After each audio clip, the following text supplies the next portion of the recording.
when I say reading comprehension, there are two words in it. Okay, the first word is reading and the second word is comprehension.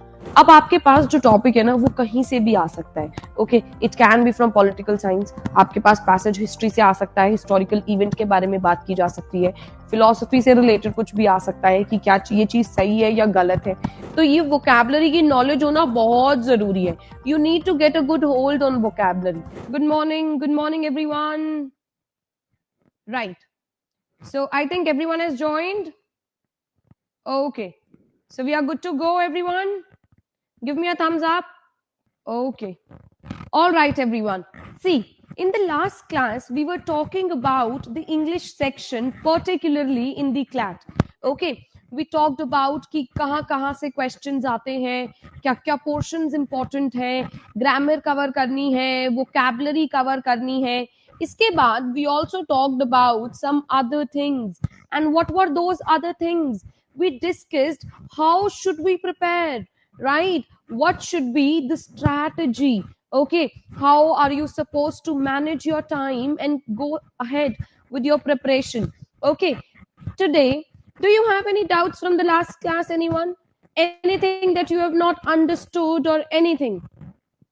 I gave you some homework as well, as far I know. I gave you some words. Have all of you made, a diary? Tell me, everyone. I asked you to buy a pocket diary. Have you bought that? Right. Have you started meanings in the diary? Another important question, because just buying it won't help. Writing would. Okay. All right. Chalo, we are good to go. So, today, what are we going to discuss? We are going to discuss what is reading comprehension, what should be the strategy, and in a reading comprehension, what is actually assessed. So, in reading comprehension, we are going to see what is assessed in a student. Okay, another very, very important thing, the don'ts. Okay, because there are certain blunders that students are doing, okay, which need to be curbed, right? So the first thing that is very important for you people is understanding कि reading comprehension होता क्या है. ठीक है, reading comprehension जो CLAT में आता है वो एक बहुत critical section है, क्योंकि भाई ये आप एनालाइज करता है कि आप कितना समझ पा रहे हैं, आप कैसे इंटरप्रेट कर रहे हैं, आप कैसे एनालाइज कर रहे हैं. Over here I've mentioned some terms, okay, which are very, very important, right? So I'm going to discuss those terms here. You people can see over here I've written understand, interpret, and analyze. Okay, these three terms are very important to understand. The component is designed to assess your proficiency in comprehending complex text, which is essential for success in law studies. क्योंकि आप लोग बहुत बड़े बड़े और बल्कि documents पढ़ने वाले हो, राइट? तो वो आपको रीडिंग हैबिट तो डेवलप करनी ही है. और मैंने आप लोगों को बताया था कि वो रीडिंग हैबिट डेवलप करने के लिए all of you need to start with reading newspaper. And why did I say newspaper? Because it has a lot of topics, right? इसीलिए अब क्या क्या चीजें हैं जो देखी जाती हैं, एसेस की जाती हैं. सबसे पहले आपकी verbal ability skills, starting from vocabulary. ठीक है, कई बार क्या होता है ऐसे ना टफ वर्ड्स आ जाते हैं, और वो टफ वर्ड्स आने की वजह से जो ऑथर है वो टफ वर्ड्स यूज करते हैं, डिफिकल्ट वर्ड्स यूज करते हैं. ठीक है, और आप वो समझ नहीं पाते हो. And when you are not able to understand, वैसे तो पैसेज बहुत सिंपल है, लेकिन उन टफ एक दो वर्ड से क्या है पूरा का पूरा मतलब बदल गया है. आप समझ ही नहीं पाए हैं कि क्या हो गया है. ठीक है, आपने सोचा ये पॉजिटिव में जा रहा है लेकिन वो नेगेटिव में चला गया है. ठीक है, तो ये वोकैबुलरी की नॉलेज होना बहुत जरूरी है. You need to get a good hold on vocabulary. Okay, और वो आप कैसे कर सकते हैं? There are some tricks, techniques that you can use. सबसे पहले जो आपको करना है वो क्या है? The most important thing is आप एक पॉकेट डायरी बनाओ. उसके अंदर मैंने आपको बताया था पॉकेट डायरी के अंदर क्या करना है. आपको अपना वर्ड यहाँ लिखना है. वर्ड लिखने के बाद उसका वर्ड मीनिंग लिखना है. उसके बाद उसके सिनोनियम्स लिखने हैं, एंटोनियम्स लिखने हैं. अगर आप ऐसे रोज के 1 से 5 वर्ड्स, टफ वर्ड्स लिखते हैं, तो अब इनके 2 सिनोनियम्स हो गए, 2 एंटोनियम्स हो गए. तो आप दिन में कितने वर्ड सीख रहे हैं? More than a day you are learning more than 20 plus words. Okay, so it is going to help you a lot, because right now you people have 120 days. If you are doing 20 words a day, so it is counting up to how much, how many words? It is counting up to 2400 words. Okay, so vocabulary building is very very necessary. आप इसके अलावा suffix prefix root words इस सब चीजों की भी understanding पर हम लोग काम करेंगे. We are also going to do some high frequency words which are asked in the paper multiple times. और जो हमारी नेक्स्ट चीज है वो क्या है, वर्बल एबिलिटी के अंदर ग्रामर और फॉर्मेशन ऑफ सेंटेंसेस. कई बार ना सेंटेंसेस बहुत इजी होने वाले हैं, लेकिन उसके अंदर कुछ वर्ड्स आ जाएंगे, मॉडिफायर्स आ जाएंगे, ट्रांजिशन वर्ड्स आ जाएंगे, जैसे येट, फर्स्टली, देयरफॉर, फर्दर. ये वर्ड्स का मतलब समझना बहुत जरूरी है, क्योंकि अगर आप इन वर्ड्स का मतलब नहीं अच्छे से समझ पा रहे हैं तो आपको ये नहीं पता चलेगा कि किस दिशा में आपका जो पैराग्राफ है वो जा रहा है. right, so you won't understand where is the passage heading to and what is it talking about, right? You won't get the correct sense. Okay, the next important thing, I have told this multiple times to you people, that CLAT is actually an open book test, जहां पर students की searching abilities and understanding skills में देखी जाती हैं. You have to identify, जब भी आप पढ़ रहे हैं आपके पास पैसेजेस भी हैं, आपके पास क्वेश्चंस भी हैं, आंसर्स भी हैं. आपको सिर्फ अपना दिमाग, लॉजिक और आपकी एनालाइजिंग स्किल्स यूज करनी है. ठीक है, द नेक्स्ट इंपॉर्टेंट थिंग जो देखी जाती है भाई, कि आप कितने अच्छे से कॉम्प्रिहेंड कर पा रहे हैं. ठीक है, और आप जैसे कई बार क्या होता है, हमें ना कॉन्टेक्चुअल मतलब तो समझ में आ रहा है, लेकिन वो अंडरलाइंग एसेंस है ना, वो मिसिंग है. तो we have to connect the dots, okay, and then understand कि भाई क्या कह रहा है ऑथर. ठीक है, तो नेक्स्ट इंपॉर्टेंट थिंग ये है. इसके अलावा अब to talk more, next is जो हमारे पैसेजेस होते हैं ना, वो सिर्फ एक टॉपिक से कभी नहीं आते हैं. ओके, आपके जो पैसेजेस हैं वो अलग अलग, जो टॉपिक कवरेज है ना वो बहुत बड़ा है. ठीक है, हमने एक वर्ड पढ़ा था EXPANSE लास्ट क्लास में. उसका मतलब क्या होता है? Who is going to tell me the meaning of the word expanse? EX, I'm going to write it here. Okay, the word is EXPANSE. Expanse. Spacious, yes. What else? Broad, yes. What else? Good. Large, extensive, vast. Over here, do you see a word here? Vast. Okay, vast also means expansive, right? So you got a synonym here, right? Far reaching, wide, yes. Good everyone. Okay, so we are going to talk further. तो जो CLAT और Elliott के passages है ना, वो कभी भी ऐसा नहीं होने वाला है कि भाई सिर्फ आर्ट एंड लिटरेचर से आ गए हैं. नहीं, आपके पास वेरीड, जैसे खिचड़ी होती है ना, बहुत सारी चीजें होती हैं उसमें, ऐसे ही आपके पास क्लैट के अंदर इंग्लिश सेक्शन भी है, जहां पर आपके पास अलग अलग तरह के पैसेजेस आते हैं. ओके, अब वो क्या ब्रॉड एरियाज हैं वो मैंने लिखे हैं इधर. सबसे पहले पॉलिटिकल साइंस से रिलेटेड कुछ आ सकता है. ठीक है, गवर्नमेंट से रिलेटेड कुछ आ सकता है, कोई भी आइडियोलॉजी से रिलेटेड आ सकता है. नेक्स्ट, हिस्ट्री, हिस्टोरिकल इवेंट से रिलेटेड कुछ पूछा जा सकता है कि ये हुआ, ये कैसे हुआ, कब हुआ, ये सब चीजें. यहाँ पर ना मैं एक बात पीछे जाना चाहती हूँ और एक चीज बताना चाहती हूँ आप लोगों को, कि यहाँ पर जब मैंने कॉम्प्रिहेंड की बात की ना, तो यहाँ पर पता है हमें क्या देखना है एक्चुअली पैसेज में, कि व्हाट इज हैपनिंग, सबसे पहली चीज. Next, where is happening, how is happening, and then why is it happening. Okay, so you have to look for these 4 things in the passage. If you are getting the answer, ma'am, the answer will be in the passage itself, right? Yes, of course it is going to be in the passage itself. You just have to use your analysis, right? So you have to look for the answers of what, where, how, why. Okay, और ये समझना बहुत जरूरी है. Now I was talking about the passages, so just as I said कि खिचड़ी है भाई, बहुत कुछ आता है, अलग अलग तरह के पैसेजेस आ रहे हैं आपके पास. ठीक है, तो the coverage is actually vast. So you can have passage from political science, you can have it from history as well, जहाँ पर कोई भी historical event के बारे में बात की गई हो. I was talking about another very important thing in a reading comprehension, and that is that the topic coverage. Okay, अब आपके पास जो टॉपिक है ना वो कहीं से भी आ सकता है. Okay, it can be from political science, आपके पास पैसेज हिस्ट्री से आ सकता है, हिस्टोरिकल इवेंट के बारे में बात की जा सकती है, फिलोसफी से रिलेटेड कुछ भी आ सकता है कि क्या ये चीज सही है या गलत है, कुछ भी फाइनेंस इकोनॉमिक्स से रिलेटेड तो आता ही है. आर्ट्स एंड लिटरेचर आपने पिछले साल देखे खूब पैसेजेस आए हैं आर्ट्स एंड लिटरेचर से. ठीक है, नेक्स्ट साइंस एंड टेक्नोलॉजी से कि क्या क्या नई एडवांसमेंट हुई है, जो सोशल मीडिया है वो कैसा है. ठीक है, क्या क्या नई टेक्नोलॉजीज आई है. मशीन से रिलेटेड एक बार एक बहुत अच्छा पैसेज आया था, अगर आप लोगों को याद है, अगर आप लोगों ने PYQs किए हैं तो there was one passage in which people were talking about, you know, the author was talking about how people are using technology these days, right? उसके अलावा सोसाइटी एंड कल्चर से.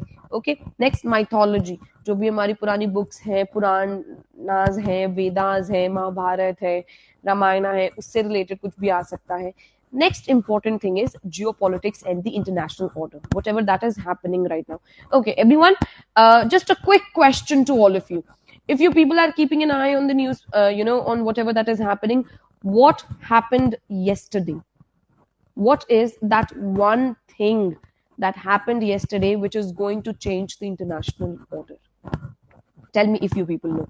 Okay, geopolitics से related, international order से related कुछ भी. Yes, Hamas chief killed. Yes, very important news, because now there is going to be, you know, a turmoil again which is there in the Middle East, and which is going to impact India as well, because we are directly or indirectly related. Okay, chalo, now moving back. So mythology से related, geopolitics से related, international order से related, तो आपके पास कुछ कहीं से भी topic आ सकता है. अब यहाँ पर ना कुछ चीजें I want to tell you people. देखो, अभी आप लोग प्रिपेयर कर रहे हो, ठीक है, तो आपका ना एक कंफर्ट जोन बन गया है कि आप पॉलिटिकल साइंस से, हिस्ट्री के पैसेजेस से, आर्ट्स और लिटरेचर के पैसेजेस से ना बहुत ज्यादा कंफर्ट में आ गए हैं. ठीक है, यू नीड होलिस्टिक डेवलपमेंट. सिर्फ आपको अपनी स्ट्रेंथ्स को स्ट्रेंथ नहीं बनाना है, आपको अपनी वीकनेस को भी स्ट्रेंथ बनाना है ये पेपर क्लियर करने के लिए. ठीक है, क्योंकि पैसेज कहीं से भी आ सकता है.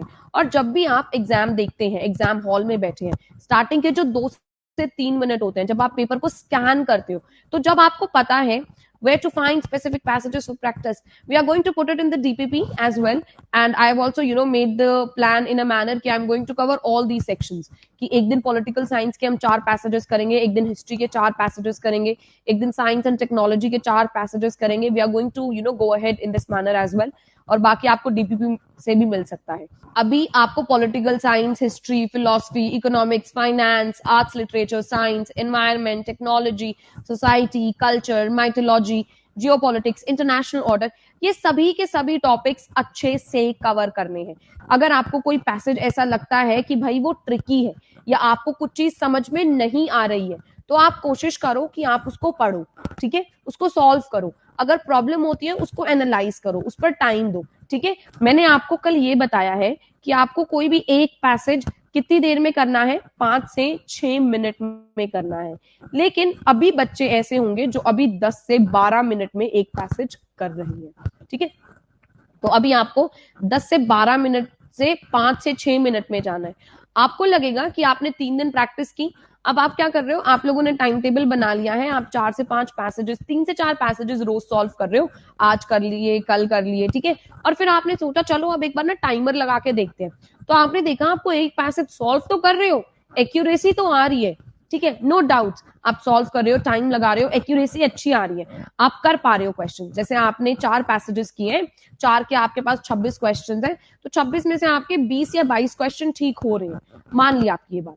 लेकिन अगर आपको एक पैसेज पे 10 मिनट लग रहे हैं, तो 4 पैसेजेस पे कितने लग गए, 40 से 45 मिनट. 40 से 45 मिनट मतलब आप अब वो टाइम खो दोगे जो आप बाकी सेक्शंस में देने वाले हो. सो अभी आपको, जैसे आपने स्टार्ट किया प्रैक्टिस करनी, तो अभी आपको लग रहे हैं 10 से 12 मिनट लग रहे हैं एक पैसेज को करने में. आप देखोगे कि भाई 20 से 22 दिन के बाद ना ये 10 से 12 मिनट आपके 9 से 10 मिनट चेंज हो गए. ठीक है, फिर आपने 20 दिन लगाए, फिर उसके बाद 20 से 25 दिन कम से कम, फिर उसके बाद अब ये हो गया है चेंज 8 से 9 मिनट में। तो अब 40 दिन में आप 10 से 12 से कितने में आ गए, 8 से 9 मिनट में। अभी आपके पास कितने महीने हैं, 4 महीने। तो अगर आप ऐसे प्रैक्टिस करोगे ना रोज की रोज 2 से 3 तो आप कर ही रहे हो, ठीक है। तो आप देखना जब तक एग्जाम आएगा ना आप इसको 5 से 6 मिनट में कर पाओगे। Any doubts anyone, anything that you have not understood, we can discuss it now. Okay, so if by chance you have any doubts, you can either raise your hands. Strategy and aim के बारे में बात करते हैं, ठीक है। अभी आपकी स्ट्रैटेजी क्या होनी चाहिए, रीडिंग हैबिट बिल्ड करनी है सबसे पहली चीज। दूसरी चीज कॉम्प्रिहेंड करना सीखना है। तीसरी चीज आइडेंटिफिकेशन, ठीक है। वो आइडेंटिफिकेशन टेक्निक अगर नहीं आएगी ना, मेन आर्ग्यूमेंट क्या है, कंक्लूजन क्या है, तो पेपर नहीं हो पाएगा। जब तक आप ये आइडेंटिफाई नहीं कर पाओगे ना कि फैक्ट है, ओपिनियन है, ठीक है, तब तक नहीं हो पाएगा। Next important, what is the aim? The aim is to answer questions correctly, ठीक है, ताकि आपको अच्छे से अच्छे मार्क्स मिल जाए। अब आपको इसमें दो चीजें ऐड करनी है, एक एक्यूरेसी और एक टाइम अपनी रीडिंग स्किल्स पे, ठीक है। अगर आप ये सब चीजें अच्छे से कर पाओगे हो जाएगा, ठीक है। चलो अब आगे बढ़ते हैं भाई। अब हम डिस्कस करते हैं some dos and don'ts reading the first and the last paragraph. अब डूज डिस्कस करने से पहले मैं डिस्कस करूंगी डोंट्स, कि भाई क्या चीजें नहीं करनी चाहिए, ठीक है। सबसे पहली चीज जो आपको अवॉइड करनी है, बच्चों को लगता है भाई पहला पैराग्राफ पढ़ लिया, आखिरी पैराग्राफ पढ़ लिया, हो गया मेरा तो हो जाएगा। ऐसे नहीं हो सकता, ओके। उनको लगता है पहला पैराग्राफ पढ़ लिया, लास्ट पैराग्राफ पढ़ लिया, अब बीच का तो ना मैं एज्यूम कर लूंगी या कर लूंगा और अब मैं सीधा क्वेश्चन सॉल्व कर लेता हूँ। अगर आप ऐसे करोगे आपको कुछ समझ में नहीं आएगा, एजम्पशन करते करते में आपके क्वेश्चंस गलत हो जाएंगे, ठीक है। पहली इंपॉर्टेंट चीज। नेक्स्ट, बच्चों को लगता है कि भाई ऐसे सुपरमैन बन जाते हैं और जल्दी जल्दी रीड करते हैं। जब आप बेटा बहुत जल्दी जल्दी करोगे ना तो आपको समझ में नहीं आएगा, ठीक है। तो ऐसे नहीं करना है, take your time, okay. So the first thing that you have to avoid is reading only the first and last paragraph. अगर ये करोगे तो नहीं हो पाएगा। नेक्स्ट थिंग, जल्दी जल्दी पढ़ना और बिना समझे।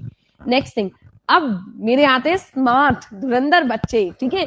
वो क्या करते हैं, वो सोचते हैं हम बड़े स्मार्ट हैं, तो वो क्या करते हैं ऐसे ना कीवर्ड्स पर फोकस करेंगे। जैसे कोई भी लाइन है, फॉर एग्जांपल मैं बता देती हूँ, जैसे यहाँ पर लाइन है skimming without reading, focusing only on the keywords and assuming the meaning. वो इसको ऐसे नहीं पढ़ेंगे, वो इसको पता है कैसे पढ़ेंगे, skimming, reading, focusing, keywords, assuming meaning. उनको लगता है समझ में आ गया है सब कुछ। बेटा इस लाइन में तो ना जैसे जॉइनर्स, मॉडिफायर्स, ट्रांजिशन वर्ड नहीं है। सोचो अगर किसी सेंटेंस में ट्रांजिशन वर्ड आ गया, जैसे येट, फर्दरमोर, इफ, ठीक है, until, unless, all these words have come, do you really think you will be able to understand where is the progress made? Will you understand passage कहना क्या चाहता है? No, you won't, okay, so don't do this skimming without reading। ऐसे बिल्कुल नहीं करना है। Passage करने से पहले क्वेश्चंस पढ़ने हैं, कॉम्प्रिहेंड करना है पढ़ते टाइम, डॉट्स को कनेक्ट करना है, असली मतलब समझना है, ठीक है। स्टेटमेंट्स को एनालाइज करना है अच्छे से और एक ही लाइन पर अटके नहीं रहना है। तो ये कुछ आपके बहुत इंपॉर्टेंट डोंट्स हैं जो बहुत बच्चे गलतियां करते हैं, जो आपको अवॉइड करनी है, okay. Now I am going to talk about what are the dos, okay. आपको क्या चीजें, अभी भाई एक दो और वो रह गए हैं, वो भी डिस्कस कर लेते हैं। बता चुकी हूँ वैसे तो मैं ये, कि कनेक्टर्स की इंपॉर्टेंस को ना समझना। जैसे वर्ड्स आ गए हैं येट, फर्स्टली, इनको नहीं समझना, ये बहुत बड़ा ब्लंडर है। नेक्स्ट, ये ना समझना एग्जैक्टली कि क्वेश्चन में पूछा क्या गया है। जैसे आपके पास क्वेश्चन में पूछा गया है कि भाई, जैसे कुछ चीजें बताती हूँ, क्वेश्चन में पूछा गया है कि क्या डिस्क्रिप्शन था, और आप डिस्क्रिप्शन की जगह ये भी लिख रहे हैं वो डिस्क्रिप्शन क्यों था, तो वो तो नहीं करना है ना। अगर क्वेश्चन में पूछा गया है व्हाट, तो answer what only. If question में it is asked why, then only give the reason, okay, else don't, okay. Understand what is the question asking. अगर क्वेश्चन पूछ रहा है टोन बताओ, तो टोन ही बतानी है, फिगर ऑफ स्पीच और ये सब नहीं सोचना है। मैपिंग करनी है आपको जैसे एक पैराग्राफ के साइड में लिखना है। जैसे अभी मैंने ये पढ़ा, ठीक है, फॉर एग्जाम्पल मैंने यहाँ पढ़ा, तो यहाँ पर मैंने क्या चीज पढ़ी है, सबसे पहली चीज कनेक्टर्स, ठीक है, कनेक्टर्स को समझना है मुझे। दूसरी चीज क्या है, क्वेश्चन को समझना है मुझे। तीसरी चीज क्या है, डिटेल्स पर ध्यान देना है मुझे। अभी आपने कीवर्ड्स लिख लिए ना, तो अब आपको पता है कि भाई इस वाले पैसेज में, इस वाले सेक्शन में इसके बारे में बात की गई है। तो अब जब आप क्वेश्चन कर रहे हो ना, अभी आप बीच में अटक गए हो बाय चांस और आपको वापस you have to look back, तो you know you will, it will be very easy for you कि भाई यहाँ ये गिवन है, एक लाइन ऊपर पढ़ ली, एक लाइन नीचे पढ़ ली, आपका हो जाएगा, ठीक है। ऐसे डिटेल्स का ध्यान रखना है कि क्या मेन आइडिया है, क्या डिटेल है। Now moving ahead, what are the do's? Now how to go ahead? Okay, reading carefully, सबसे पहली चीज। दूसरी चीज, understanding and comprehending, analyzing things, putting the logic, this is very very important. Next thing is statements को analyze करना और ये समझना कि statement कहना क्या चाहती है, that is also very very important. Next, mapping strategy, मैंने दोबारा बता रही हूँ, एक होता है term mapping, ठीक है, एक होती है चीज नोट मेकिंग, ठीक है। इसका मतलब समझो, नोट मेकिंग का मतलब होता है पूरा पूरा लिखना, मैपिंग का मतलब होता है सिर्फ इंपॉर्टेंट चीजें लिखनी, कीवर्ड्स लिखना, ठीक है। और आप कौन से कीवर्ड्स लिखते हैं जो आपको लगता है भाई ये इंपॉर्टेंट हो सकता है, क्योंकि अब आपने क्वेश्चन पढ़ लिया है, क्वेश्चन पढ़ने में आपको पता चल गया है कि ये पूछा गया है, तो अब आप अच्छे से कर पाएंगे, ठीक है। तो focusing on details, pay attention to how the passage is organised, ठीक है। अंडरस्टैंडिंग कि क्या इंट्रोडक्शन है, क्या आर्ग्यूमेंट है, क्या काउंटर आर्ग्यूमेंट है, क्या कंक्लूजन है, ये चीजें समझना बहुत जरूरी है। Next important thing, transition words और कनेक्टर्स को देखो और ये समझो कि वो किस दिशा में जा रही है। नेक्स्ट इंपॉर्टेंट, बेटे अपने आंसर्स को हमेशा टेक्स्ट के ऊपर बेस करना है, रिलाई नहीं करना है मेमोरी और अपनी मेमोरी और एजम्पशंस पर। ये नहीं सोचना है कि भाई मैंने पढ़ लिया एक बार, मुझे तो आ गया है, ठीक है। तो ये कुछ चीजें आपको अवॉइड करनी है। अब भाई what's the time? Time is 12:50, okay. Will do a passage today and इसके अंदर I am going to give you time everyone today, okay. So I have a passage and this is actually from PYQ 20, this is actually a PYQ 2023 ka, okay. So I will give you all time also, okay, don't worry, you can take a screenshot of it or you can have a look at it and write it, ऐसे side में keywords भी लिख सकते हो तुम अगर आपको लिखना है तो, ठीक है। तो अभी I'll give you 2 minutes to read this passage, फिर उसके बाद मैं पढ़ूंगी और मैं मैपिंग करूंगी, ओके। क्योंकि अगर मैं ही मैपिंग और मैं ही बताती रहूंगी so it won't be, screenshot is not allowed, okay beta, then take your time, okay, it is on your screen, right? I am not going to change or move ahead, I'll give you 2 minutes right now, okay. Time is 12:50 right now, I'll wait till 12 poll, so I'll give you all time to read this passage for 2 minutes so that you can understand कि क्या पूछा गया है and make side में छोटे छोटे notes, mapping जो मैं बोलती हूँ, फिर उसके बाद मैं पढ़ूंगी, ठीक है। एक बार ये करने से पहले हम अपने क्वेश्चंस पर नजर मारेंगे, ठीक है। चलो, पहला क्वेश्चन आपके पास क्या है, जल्दी देखो, read the question. What use was the कबाड़ी वाला waste picker to the author, okay. Next paragraph, next question, I mean, what according to the author is essential about experience of being a provincial reader, okay। अब हम देखते हैं next question. Next question मेरा क्या है कि what according to the author is essential about the experience of being a provincial reader, okay। अब half of you will get confused कि ma'am what is the meaning of the term provincial, right? So we are going to discuss this as well. What is a province? Where does the word provincial come from? A word, yes, a state, province, okay, so it is related to that only, okay। chalo, you have read this question also, anything to ask? Okay, chalo, next, why did the author feel a sense of, another tough word, epiphany and deep sadness? Now you'll get confused also, right? Again, ki ma'am, what is this term epiphany? What does this mean, right? So what is epiphany? What do you understand by the term? What is epiphany? But it must be negative, because it's written deep sadness also. So what is epiphany? Epiphany is realization, okay. This word actually has a connection to Jesus Christ and Bible, okay. So I'll just tell you the meaning in short. Epiphany means realization, ठीक है। ये realize होना कि कुछ गलत हुआ है, कुछ बुरा हुआ है, kind of, okay, right। insight, a flash. Okay, right. Chalo, have you read this? Now I'm going to move ahead. Okay, the next question that you have is, what does the word anachronistic as used in the passage mean? Abhi na is word ka, I'll tell you people something. Okay, I was telling you people, no, ki you should learn root words. Okay, so there's a root word which I'll write here. The root word is crone. Crone का मतलब क्या होता है? Time. अब हम कुछ words लिख लेते हैं. सबसे पहला वर्ड हम जो देखेंगे वो है क्या? मेरा सबसे पहला वर्ड आता है Chronicle.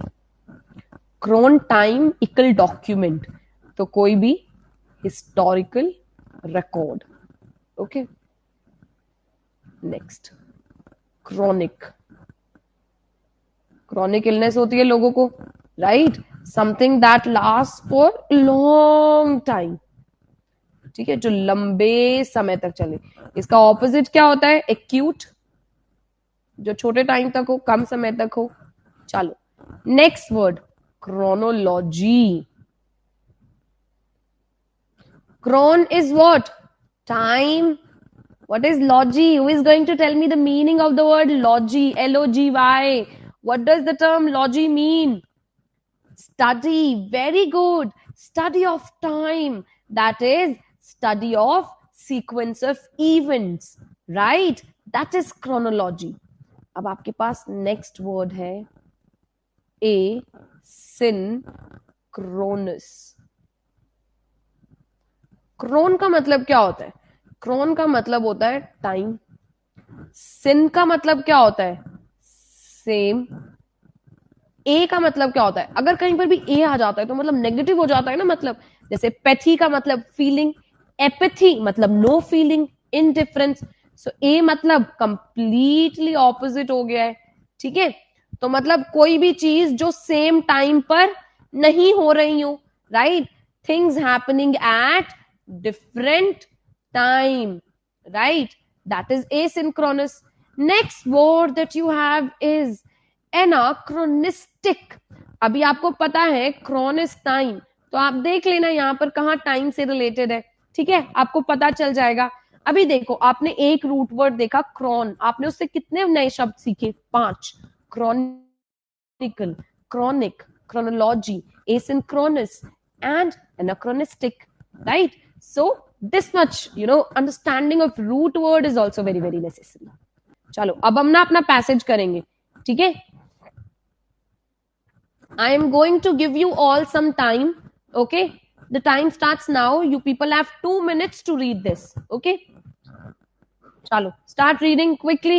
We have read the questions. Now you know what you are looking for, right? Now your mind is all prepared to rummage around the passage to find the meaning of the words and the questions and everything. So get started. Everyone, how much time will you need? नहीं हो रहा है, उससे भी refresh कर लो. Ma'am next para ये पढ़ लिया है सबने? You people have read this? Everyone, have you read this? Done. चलो, अब मैं इसकी नोट मेकिंग नहीं, हम इसकी मैपिंग करेंगे अब. ठीक है, चलो स्टार्ट करते हैं. Now I will tell. I grew up in a small town not far from the place Kalimpong. In pre-liberalization India, everything arrived late. Not just material things, but also ideas. Magazines, old copies of Reader's Digest, and National Geographic arrived late too. After the news had become stale. Stale matlab sad jana. By months or often years. Now, what did you read in the first line? It is telling you people that how everything was late. And the writer, जो भी मेरा author है, writer है, I, वो कहाँ से belong करता है? He belongs to the place Kalimpong. और वहां सब कुछ लेट आता था. क्या क्या चीजें लेट आती थी? रीडर डाइजेस्ट और नेशनल ज्योग्राफिक. चलो, अब इतनी लेट हो जाती थी कि वो न्यूज ही सड़ जाती थी. ठीक है, this temporal gap turned journalism into literature. अभी क्या हुआ, ये गैप के वजह से जर्नलिज्म किस में बन गया, लिटरेचर में. News into legend and historical events into something akin. What is akin? There is a word here, akin. Akin means similar, उस जैसा, to plotless stories. But like those who knew no other life, we accepted this as the norm, as a thing that is happening every day. Okay, that is what norm means. The dearth. What is dearth? Another tough word that you people will see. Dearth means lack, scarcity. Okay, of reading, and the opposite is going to be abundance, plethora. Okay, if you people are writing it, I am going to write it for you people. It means lack and it means scarcity. The opposite is going to be, the direct opposite is going to be abundance, which means a lot. And the next important word is plethora, which means a variety of. Okay. Dearth of reading material in towns and villages in socialist India is hard to imagine. It produced two categories of people. Now, what are those two categories? Those who stopped reading after school, पहली चीज क्या हुआ, जिन्होंने पढ़ना ही छोड़ दिया. And those including children who read anything they could find. Now, as a result, what happened? Journalism changed into literature, news changed into legend, okay, historical events into plotless things, क्योंकि अब वो मायने ही नहीं रखती हैं शायद चीजें, ठीक है. इसीलिए अब इसके वजह से दो कैटेगरी के लोग आए जिन्होंने रीडिंग को छोड़ ही दिया. दूसरे तरह के लोग रीड एनीथिंग, जो भी उनको दिखे वो वही पढ़ने लग जाते. I read Roth science with enthusiasm that attaches to reading thrillers. Okay, so this is how our author was. Now moving to the next paragraph. You have understood this much? Any doubts, anyone? We have done the note making as well, and I've also written, the meanings also of the tough words that you might find difficult. Now we'll quickly, do our questions. The first question is, I hope you have understood the passage. What use was the kabadi wala waste picker to the author? Sabse pehle, the kabadi wala bought up all her magazines. Bought. Is there anywhere mentioned the word bought? No, there was nothing like buying. The kabadi wala's stock of books and magazines were of interest to the author. Could be correct. But let's read the next statement. The kabadi wala was able to steal. No, there was no mention of stealing. The author ordered books online. Online, not possible. So the answer is going to be option B. Next, what according to the author is essential about the experience of being, a provincial reader? Belatedness is the sense of coming late for everything. Over eagerness to, accepting a temporal gap between what was current in the wider world and the time at which these things were arriving. So see, there was a temporal gap. Direct line copied hai, right? Next, chalo. Third question. Why did the author feel a sense of epiphany? Why was he feeling epiphany and deep sadness? Okay, first, because the things that felt special and unique to the author were already established and accepted, thought in the wider world. Okay, they are talking here about sense of belatedness because the author was less read than others. There's nowhere, a comparison made. So this can't be true. Next, because the author missed being in a big city. There's no mention of being a big city, right? He's talking about provincial city and then talking about the cons only, right? So all of the above can't be. So the answer is option A. Okay. Very good, everyone. Next, we have done this. Kronenstein, right? So rooted in a non-urban setting? No. Yeah, whatever. Mofussil area? No. Connected with another time? Yes. Prevailing sensibilities? No. Right? Chalo, next. Which of the following options captures the meaning of the last sentence best? Very, very important question. Though the author feels provincial, she pretends to be from the metropolis. Is there anywhere, mention of metropolis? No. And the underlying essence is also not talking about this because there's no regret. Nothing is mentioned, right? though the author feels dated in her access to intellectual ideas, her lack of metropolitan sophistication then lets her engage with the ideas with some originality. Okay. Though the author is aware of limitedness of her knowledge, she is confident and can hold her own in a crowd. She also proud of her roots in small town. देखो, अगर आपने passage ध्यान से पढ़ा है तो कहीं पर भी ना ये जो प्राउड वाली फीलिंग है इसका मेंशन ही नहीं था, और आप ये अगर एनालाइज भी कर रहे हो तो भी आप इस कंक्लूजन पर नहीं आ सकते, तो ये भी नहीं है, ऑल ऑफ द अबव हो नहीं सकता है। तो जो only option which is suiting is B, कि उसको ऐसा लगता था that she is dated the term that is mentioned in her intellectual property, but there was originality also, okay, because there was somewhere mentioned dissertation and everything, right? Chalo, first important thing is homework. You are going to do passage 2, okay? I will only discuss answers. I am not going to discuss the paragraph, but if you want we can talk about mapping and all. Okay, all right. So what did we discover today? We talked about the ways and means of doing a reading comprehension, how you have to read it properly and understand it. Okay, the next important, the do's and don'ts that you have to keep in mind. Okay, and how to map and come to answers by analyzing them. If you have any doubts, any questions, you can ask me. Anything to ask, students? Anything? You can raise your hands also if you have any doubts. We can discuss. Passage are really interesting. Yes, these are PYQs. Okay. And that is why I'm looking forward to doing PYQs in the class, so that you understand, you familiarize yourself with the type of passages and the type of questions asked in the paper. Okay. It is going to help you, right? Yes, ma'am. Ma'am, we can leave.